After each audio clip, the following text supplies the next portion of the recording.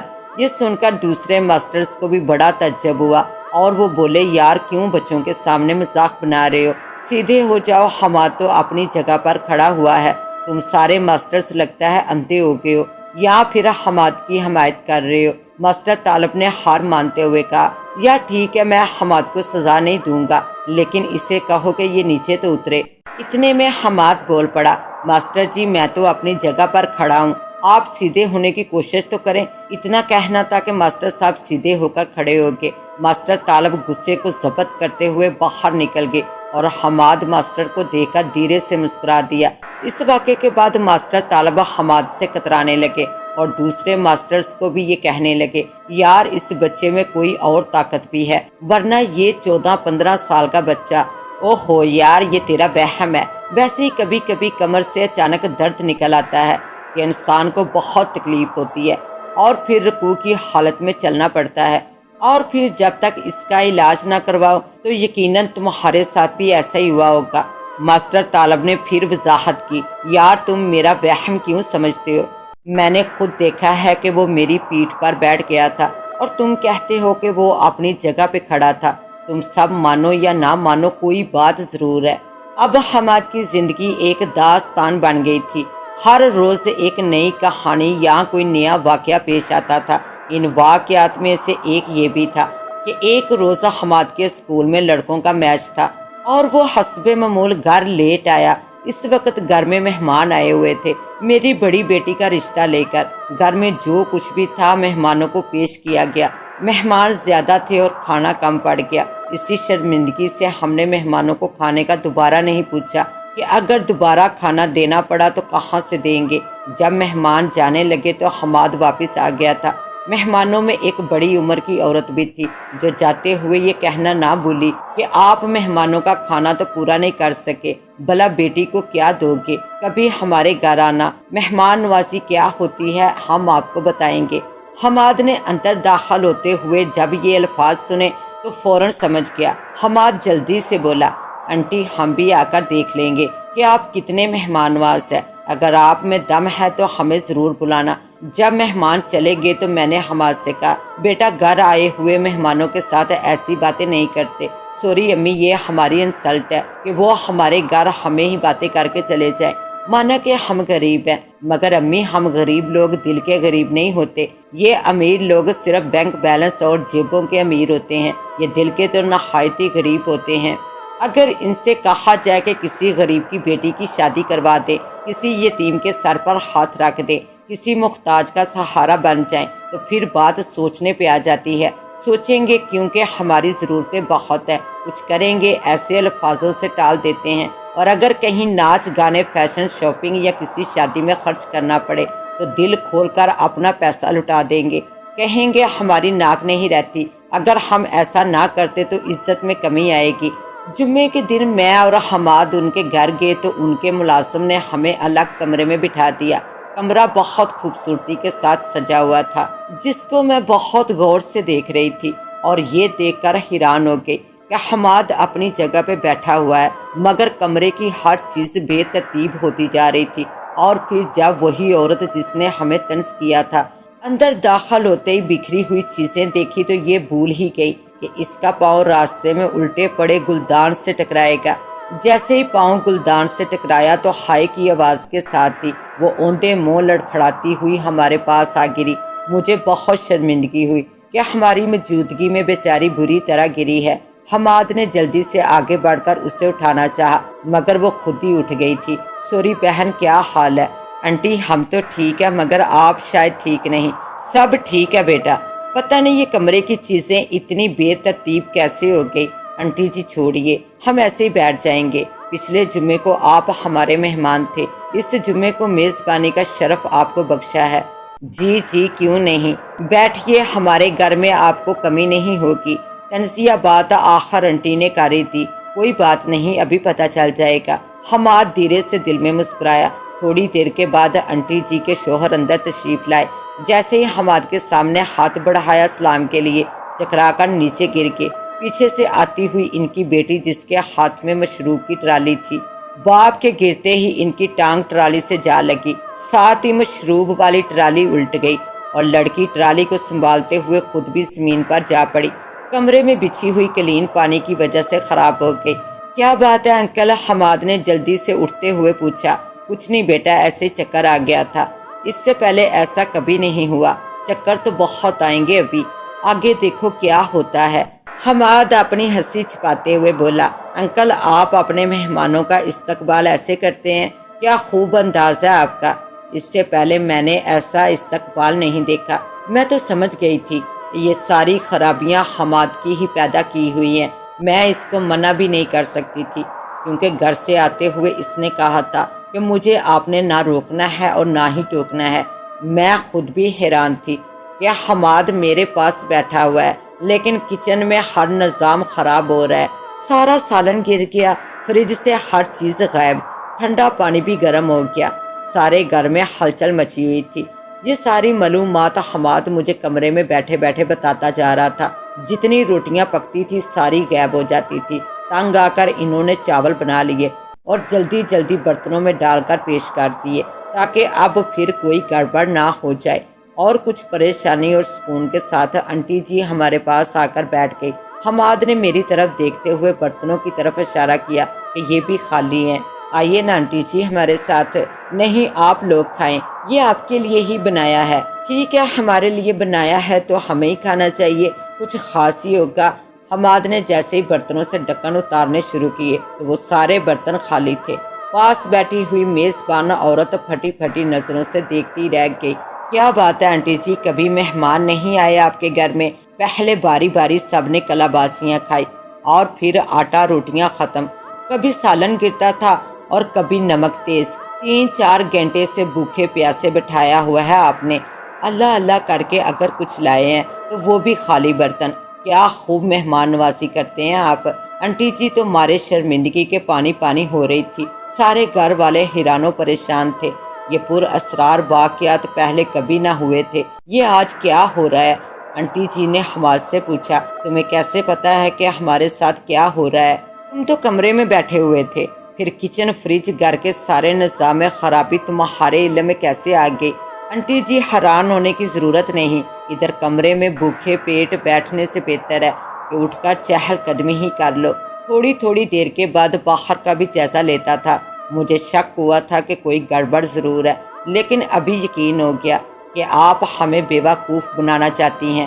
ہمیں پہلے ہی معلوم تھا کہ امیر لوگ بہت کنجوس ہوتے ہیں، خالی برتنوں سے بہلانے کی بجائے صاف کہہ دیتے کہ آپ چلے جائیے، ہمارے پاس آپ کو دینے کے لیے کچھ نہیں، تو ہم شکوہ نہ کریں، مگر گھر آئے مہمان کے آگے خالی برتن رکھ کر اس کی انسلٹ کرنا تو کوئی آپ سے سیکھے۔ آنٹی جی آپ تو بہت دعوے کرتی تھی، آج کیا ہوا؟ کدھر گئی وہ باتیں جو ہمارے گھر سے آتے ہوئے ہم سے کی تھی؟ ہم نے تو آپ کو بھوکا الوداع نہیں کیا تھا۔ گھر والوں کی حالت دیکھتے ہوئے میں نے حماد سے کہا، بیٹا چلو چلتے ہیں۔ پہلے تو اس نے انکار کیا، پھر میرے اصرار پر راضی ہو گیا۔ ٹھیک ہے امی، آپ میرے سامنے ہاتھ نہ جوڑیے۔ میرے جڑے ہوئے ہاتھوں کو دیکھتے ہوئے حماد نے کہا، امی ابھی ان کو اور سبق سکھانا تھا تاکہ کسی غریب پر دوبارہ طنز کے تیر نہ چھوڑے، بس بیٹا کافی ہو گیا۔ چلتے چلتے حماد نے بھی آنٹی جی کے دکھتے دل کو اور دکھا دیا، یہ کہہ کر کہ اوف آنٹی جی، ابھی سے آپ ایسے ہو، بھوکے پیٹ گھر سے رخصت کر رہے ہو، جب ہماری بہن آئے گی تو کیا ہوگا؟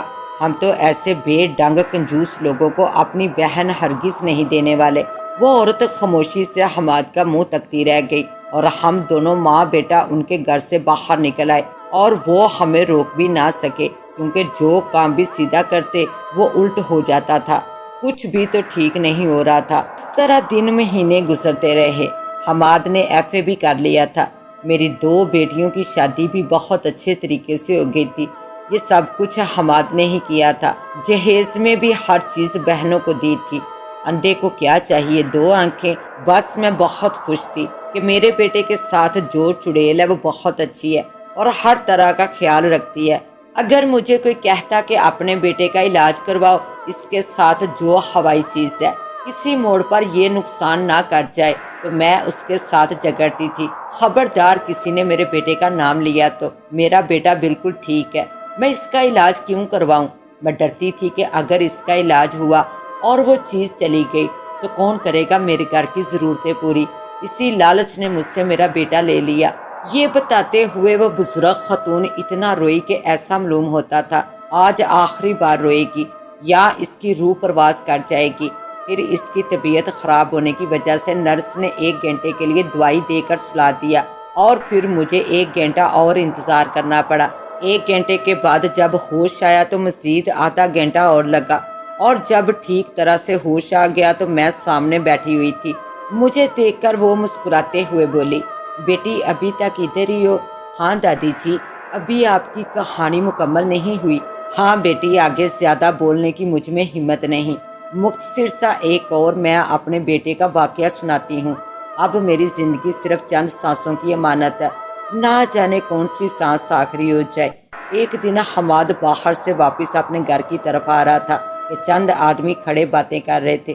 جب حماد ان کے پاس سے گزرا تو بولے، دیکھو یہ بڑا بنا پھرتا ہے، کہتا ہے کہ میں بڑے بڑوں سے مقابلہ کر سکتا ہوں۔ باتیں اس کی سنو تو گھر اس کا دیکھو، آج تک مکان نہیں بن سکا۔ میں حیران ہوں یہ باتیں حماد نے برداشت کیسے کی۔ گھر آیا تو آنکھیں سجی ہوئی تھی، اتنی سرخ تھی جیسے خون کر کے آ رہا ہو۔ آتے ہی بولا، میں نے پہلے اس بارے میں سوچا نہیں، لیکن امی اب میں نے سوچ لیا ہے کہ اپنے علاقے کی سب سے بڑی کوٹھی ہماری ہوگی۔ ٹھیک 10 دن کے بعد کافی دیر تک غصے میں لال اپنے آپ سے باتیں کرتا رہا، جیسے کوئی اور بھی شامل ہو اس کی گفتگو میں۔ پھر جب کمرے سے باہر آیا تو بالکل نارمل تھا، جیسے کبھی پہلے ہوا کرتا تھا، اور میرے پاس بیٹھا، پھر اٹھ کر کمرے میں چلا گیا اور پھر اس انداز میں باہر آیا کہ جیسے کسی کو الوداع کر رہا ہو۔ اور واقعی میں اس نے اپنی چڑیل کو الوداع کیا تھا سیٹھ زمان کی کوٹھی میں۔ سیٹھ زمان ہمارے علاقے کا سب سے بڑا امیر تھا اور کام اس کا تھا کالا دھندا۔ ناجائز دولت سے اس نے 3 کوٹھیاں بنوائی ہوئی تھی، ایک میں خود رہتا تھا اور باقی 2 کو کبھی کبھی استعمال میں لاتا تھا۔ سیٹھ زمان کی ایک ہی بیٹی تھی۔ حماد کی چڑیل اس کے اندر داخل ہو گئی اور اس لڑکی کے ساتھ گھر والوں کو بھی تنگ کرنے لگی۔ سیٹھ اپنی بیٹی کو بڑے سے بڑے ڈاکٹر کے پاس لے جاتا مگر کوئی بیماری نہ ہوتی۔ اس کی بیٹی پاگلوں کی حرکتیں کرتی تھی، کبھی کہتی بابا یہ گھر چھوڑ دو ورنہ وہ مجھے مار دے گی۔ سیٹھ زمان بہت پریشان ہوتا، بیٹی تم کو کوئی نہیں مارے گا، ہم تمہارے ساتھ ہیں۔ اس لڑکی کو بھی دورے پڑتے تھے اور اس کے ہاتھ پاؤں بھی مڑ جاتے تھے۔ ماں باپ اس کی حالت سے بہت پریشان ہوئے۔ اسی رات کو سیٹھ زمان کی بیوی پانی پینے کے لیے اٹھی تو چیختی ہوئی اپنے شوہر کو جگانے لگی۔ شوہر صاحب ہڑبڑا کر اٹھ بیٹھے، کیا بات ہے بیگم؟ وہ دیکھو سامنے 100 فٹ لمبا انسان کھڑا ہے، وہ ہمیں مارنا چاہتا ہے۔ سیٹھ صاحب نے لائٹ آن کی تو کچھ بھی نہیں تھا۔ سو جاؤ بیگم، یہ تمہارا وہم ہے، ورنہ ایسی کوئی بات نہیں۔ جی یہ میرا وہم نہیں ہے، کل نوکر ڈر گئے تھے اور آج میں۔ پھر ہماری بیٹی کی طبیعت بھی خراب ہو رہی ہے، دن پر دن مجھے لگتا ہے کہیں عصیب آ چکے ہیں ہمارے گھر میں، ہمیں یہ گھر چھوڑ دینا چاہیے۔ ہمارے پاس اور بھی گھر ہیں، کبھی دیواروں پر سائے چلتے ہوئے نظر آتے ہیں تو کبھی کتا بلی گدھا اور کبھی ہیبت ناک شکل نظروں سے گزرتی ہے۔ بیگم لاکھ کہتی ہماری کوٹھی عصیب زدہ ہو چکی ہے، ہمیں یہ گھر چھوڑ دینا چاہیے، ہماری بچی ان کی زد میں ہے، ہمیں اپنی بچی کی خاطر کچھ سوچنا ہوگا، ورنہ یہ جو کوئی بھی ہے کہیں ہماری بچی کو نقصان نہ پہنچا دے۔ مگر سیٹھ صاحب کو یقین کون دلائے؟ سیٹھ صاحب بات ٹال دیتے تھے۔ ایک دن میں سیٹھ صاحب نے خود 2-3 پر اسرار واقعات دیکھے تو انہیں یقین ہو گیا کہ میری بیگم ٹھیک کہتی ہے۔